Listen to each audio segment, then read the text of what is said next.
Hi everyone! Ang dami nating manga! So yan, Philippine mango nga pala ang meron tayo ngayon. So siguradong masarap at matamis. So yan na, magagawa nga pala tayo ngayon ng mango graham. So yan, nag-prepare nga pala ako dito ng cream and condensed milk. So ayan, meron ako dyang 3 cream at 2 condensed milk.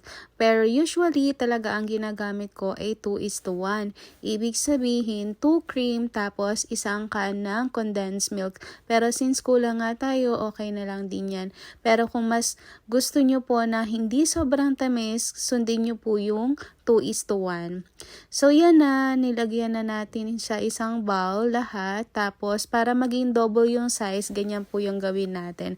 Hanggang sa maging ano lang siya, foamy. So para maganda siyang ilagay doon sa ating layer mamaya. At pag ganyan na nga yung texture ng inyong cream and condensed milk, pwede na yan. So simulan natin mag-layer. So yan, nakapag-prepare na din ako ng mango. Na-slice ko na siya ng into cubes. Pwede din naman slice na palapad. It's depend po sa preparation nyo. So yan, naglagay na tayo ng fresh milk. Buti na lang nga lang at may natira tayong fresh milk doon sa paggawa natin ng tinda before ng leche plan. So maglagay muna tayo sa unang layer nitong cream and condensed. Pinaka-base natin. So yan, after nyan, pwede na tayo maglagay ng ating graham crackers. So, yung graham crackers, ni-dip ko siya sa fresh milk. So, para hindi po dry yung ating graham. So, yan. Pwede po natin siyang i-dip sa evaporated milk kung gusto nyo po ay mas matamis.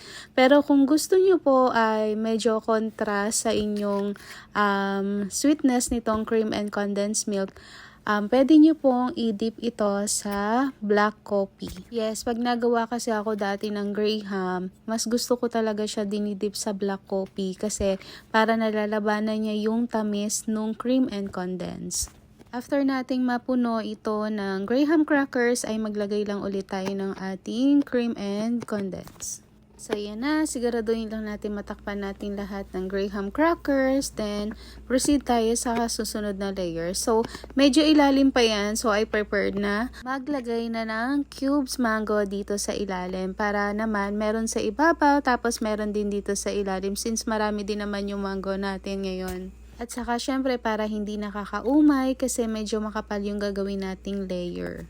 Then, ulitin lang ulit natin. Maglagay lang ulit tayo ng graham crackers. Then, after that, ito ulit ating mixture na condensed and cream. Ulitin lang natin hanggang ma-reach nyo yung gusto nyong kapal or gusto nyong layer dito sa ating graham. So, kung gusto nyo naman manipis, pwede na siguro yung mga 2 to 3 layers. Pero since ang dami nga namin nabiling graham at ang dami ko din nagawa nitong mixture, so ubusin na rin lang natin. Sa may mga relative or mga kamag-anak na merong DM or hindi rin naman pwede na ganitong katamis, pwede nyo pong i-adjust ang inyong ingredients. So, kapag ganyan, pwede naman pong 3 creams tapos 1 condensed para hindi masyadong matamis. Tapos, I advise na konti na lang din yung mango nyo kasi super taas din ang sugar ng ating mangga. Or kaya, wag nyo na po kaya lagyan. Char. So, yan na. Almost finished sa ating mango graham. At syempre, lastly, ilagay na natin tong mango cubes natin sa ibabaw.